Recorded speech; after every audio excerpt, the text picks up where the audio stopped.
السلام علیکم۔ کام کی ایک بات، تعلیم انسان کی زندگی کا سب سے قیمتی سرمایہ ہے۔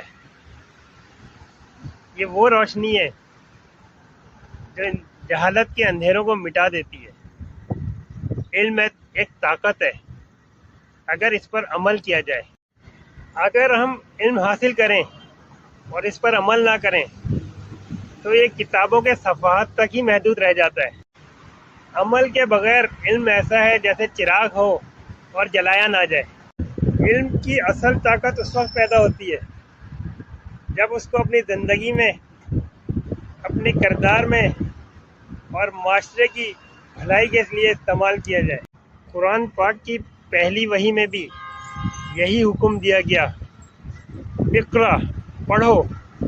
یہ اس بات کی دلیل ہے کہ علم اور تعلیم کی اسلام میں کتنی زیادہ اہمیت ہے۔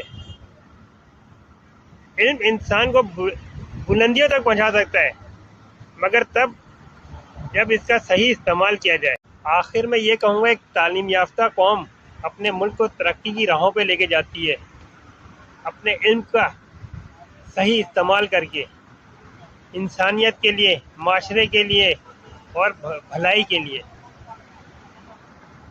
اس لیے اپنے علم کو ضائع مت ہونے دیں اور اس کا صحیح وقت اور صحیح استعمال کریں۔ فی امان اللہ۔